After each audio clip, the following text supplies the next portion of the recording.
Next slide में हम पढ़ते हैं कि वेसल्स किसे कहते हैं। अभी आपने पढ़ा पिछले स्लाइड में कि प्लांट को मिनरल्स और वाटर चाहिए फूड प्रिपेयर करने के लिए, यानी फोटोसिंथेसिस करने के लिए। तो ये मिनरल्स और वाटर कहाँ से, यानी रूट से, सॉइल से रूट में जाते हैं, और रूट से कैसे जाते हैं ऊपर। तो हमारे पास दो वेसल्स, वेसल्स मतलब दो नलियां हैं, जिसका नाम है जाइलम और फ्लोएम। ये प्लांट के अंदर प्रेजेंट है। Xylem for water and mineral transport from root to leaf. अब आपको समझ में आया होगा कि जाइलम एक ट्यूब है, एक वेसल है, जिसके सहारे पानी और मिनरल्स, वाटर और मिनरल्स जो है वो ट्रांसपोर्ट होता है रूट से लीफ की तरफ। और फ्लोएम एक ट्यूब है जो transport of food from leaf to other part of the plant. Phloem एक ट्यूब है जो ट्रांसफर करती है जो प्रिपेयर फूड है उसको लीफ से अदर पार्ट की तरफ।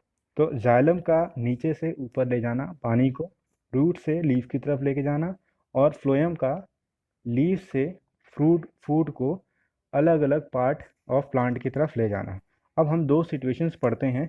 पहली सिचुएशन है, ये दूसरी सिचुएशन है।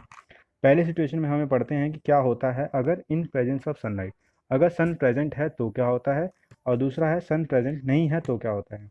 अगर सन प्रेजेंट है तो in presence of sun plant do photosynthesis.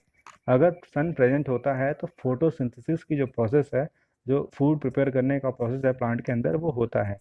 और फूड जब प्रिपेयर होता है तो फूड एंड ऑक्सीजन मिलता है, प्लांट्स हमें देते हैं। लाइफ विल बी पॉसिबल, क्योंकि लाइफ तभी पॉसिबल है जब हमें बराबर समय पे फूड भी मिले और ऑक्सीजन भी मिले। तो life will be possible only if plant do photosynthesis. और प्लांट अगर फोटोसिंथेसिस करेंगे, इसका मतलब सन प्रेजेंट होना चाहिए तभी ये कर पाएंगे।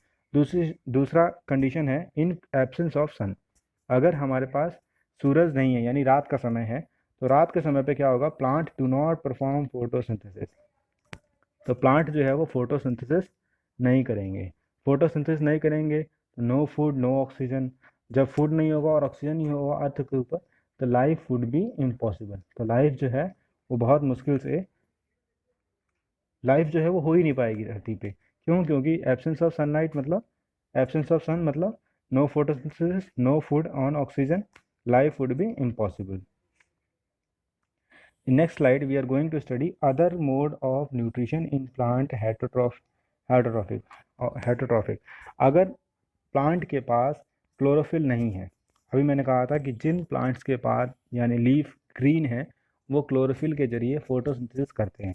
लेकिन कुछ ऐसे प्लांट्स हैं जो फोटोसिंथेसिस नहीं करते हैं। उनको हम वो कैसे करते होंगे, वो कैसे फूड प्रिपेयर करते होंगे। तो हमारे पास तीन कंडीशन है उनके लिए।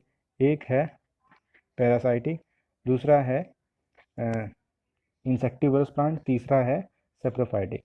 पैरासाइटिक मोड में क्या करते हैं, इंसेक्टिवरस प्लांट में क्या करते हैं, और सेप्रोफाइटिक प्लांट में क्या करते हैं। अब हम ये ध्यान से पढ़ते हैं।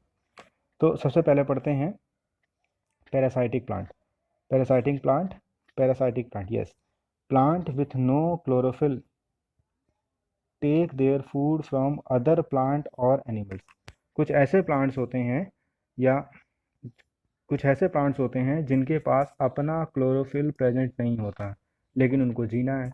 तो ऐसे प्लांट्स जिनके पास अपना क्लोरोफिल नहीं होता, वो प्लांट्स दूसरे किसी प्लांट के ऊपर रहते हैं, उसको हम कहते हैं पैरासाइटिक प्लांट।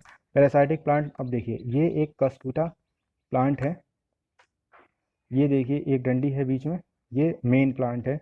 और मेन प्लांट के ऊपर यहाँ पे मेन प्लांट है, और इस मेन प्लांट के ऊपर हमारे पास येलो कलर का एक ऐसे घूमता हुआ हमारे पास एक और दूसरा प्लांट है। तो जो मेन प्लांट है ग्रीन कलर का, उस ग्रीन कलर के प्लांट के ऊपर एक दूसरा प्लांट है, वो कस्क्यूटा और अमर बेल है, जिसके पास अपना क्लोरोफिल नहीं है, तो वो मेन प्लांट से अपना फूड लेता है। तो इस मेन प्लांट को हम कहते हैं होस्ट प्लांट। इस मेन प्लांट को हम कहते हैं होस्ट प्लांट स्टेम। और जो कस्क्यूटा है, जो येलो कलर का है, उसको हम कहते हैं पैरासाइट। तो पैरासाइट क्या होता है, वो उसके पास अपना क्लोरोफिल नहीं होता, वो दूसरे मेन प्लांट के ऊपर रहता है और उससे जूसी मटेरियल एब्जॉर्ब करता है, खींचता है, और अपना फूड लेता है। तो उस ऐसा एक एग्जाम्पल है हमारे पास कस्क्यूटा। ये बहुत इंपॉर्टेंट है, बार बार एग्जाम में पूछा जाता है। अमर बेल, जैसा इसका नाम है अमर बेल, अगर किसी जंगल को या पेड़ को ऊपर ये आ जाता है तो उसको धीरे धीरे धीरे धीरे करके पूरा घेर लेता है और प्लांट जो है उसको मजबूरन अपना फूड देता है और फिर वो ख़त्म हो जाता है। नेक्स्ट है हमारे पास इंसेक्टिवरस प्लांट। इंसेक्टिवरस प्लांट में ये है हमारे पास insectivorous plant. Plant with no chlorophyll और less nitrogen source can eat insects. Oh my goodness. अब ये जो प्लांट है इसके पास अपना क्लोरोफिल नहीं है और नाइट्रोजन का सोर्स भी नहीं है। जब इस प्लांट के पास अपना क्लोरोफिल भी नहीं है और नाइट्रोजन सोर्स भी नहीं है तो फिर अब ये कैसे अपना फूड प्रिपेयर करेगा। तो इस प्लांट की अजीबोगरीब दास्तां है और ये बहुत इंपॉर्टेंट है कि ये जो प्लांट है इस प्लांट के पास अपनी एक लिड होता है।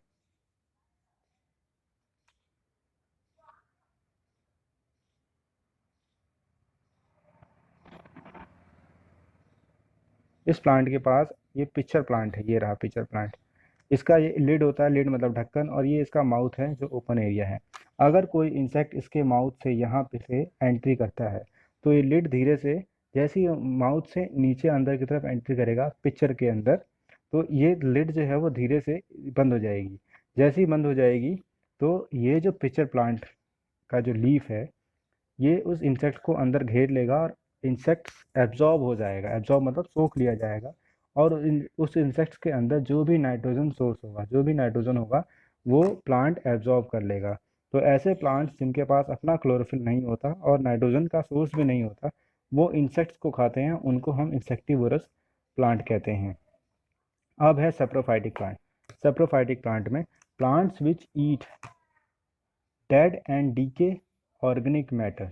कुछ ऐसे प्लांट्स हैं जो डेड और डीके ऑर्गेनिक मैटर, डेड और डीके ऑर्गेनिक मैटर मतलब लीफ सूखी हुई हो गई या फिर कोई एनिमल डेड हो गया काफ़ी दिनों पहले और वो मिट्टी में अच्छे से मिल चुका है, तो उनसे अपना न्यूट्रिशन लेते हैं, अपना फूड लेते हैं, उसको हम कहते हैं सेप्रोफाइटिक प्लांट। सेप्रोफाइटिक प्लांट का अर्थ है वह प्लांट्स जो dead and decay organic matter को ऐसा फूड यूज़ करते हैं। जैसे मशरूम, आपने मशरूम देखा होगा। जो मशरूम का जो खेत होता है उसमें बहुत सारा गोबर का इस्तेमाल करना पड़ता है ताकि मशरूम उससे हो सके। तो मशरूम एक ऐसा प्लांट है, एक ऐसा प्लांट है जो dead and decay organic matter को लेता है अपना फूड प्रिपेयर करने के लिए। सो यहाँ पे हमने उन मोड्स ऑफ प्लांट को पढ़ा जिनके पास क्लोरोफिल नहीं है या फिर नाइट्रोजन का अच्छा सोर्स नहीं है, तो वो अपना खाना खुद कैसे बनाते होंगे। अब नेक्स्ट स्लाइड में हम समझते हैं कि सिम्बायोसिस किसे कहते हैं। हाँ, symbiosis. Some organism live together and share both shelter and nutrition both mutually is called symbiosis. Symbiosis का अर्थ होता है कि कुछ ऐसे ऑर्गेनिज्म हैं जो आपस में मिल के रहते हैं पूरे जीवन और अपना, कोई किसी को फूड देता है तो कोई किसी को जगह देता है रहने के लिए, उसको हम सिम्बायोसिस कहते हैं। जैसे आपका फ्रेंड है, वो अच्छी सब्जी लेके आया है और आप अच्छे से घर से पराठा लेके आए हो, तो वह आपको सब्जी दे देगा और आप उसको रोटी दे दोगे तो दोनों का पेट भर जाएगा। सेम ऐसे ही लाइकन एक कंडीशन है, एक ऑर्गेनिज्म है जो एल्गी और फंगी को मिला के बना है। एल्गी जो है वो फंगस को आप देखेंगे कि फूड दे रहा है। आपने पीछे पढ़ा था कि एल्गी अपना फूड खुद बना लेता है, यानी उसको सिंपलर रॉ मटेरियल की जरूरत होती है अपना फूड बनाने के लिए, क्योंकि इसके पास अपना फोटोसिंथेसिस प्रोसेस करने की ताकत है। लेकिन इस एल्गी को फंगस जो है रिटर्न में provide mineral water and shelter. Fungus जो है वो नमी वाले जगह पे हो जाता है और वहाँ से वाटर और मिनरल्स एल्गी को देता है और एल्गी उस वाटर और मिनरल से फूड बनाता है और फंगस को वापस दे देता है। इसका मतलब ये दोनों मिलके रहते हैं। तो ऐसे कंडीशन जहाँ पे दो ऑर्गेनिज्म आपस में मिलके रहते हैं और एक दूसरे को कुछ ना कुछ दे रहे होते हैं। एल्गी यहाँ पे फूड दे रहा है, फंगस जो है वो वाटर मिनरल्स के साथ साथ उसको जगह दे रहा है रहने के लिए, एल्गी को जगह दे रहा है रहने के लिए। तो इस कंडीशन को हम सिम्बायोसिस कहते हैं। So thank you for all. You can please contact me on the email theeducationplanet.org@gmail.com और हमारी वेबसाइट है theeducationplanet.org और व्हाट्सअप के लिए हमारे पास नंबर है 8700280279। Very thank you once again, very very thank you. I will see you in our next video. Very thank you.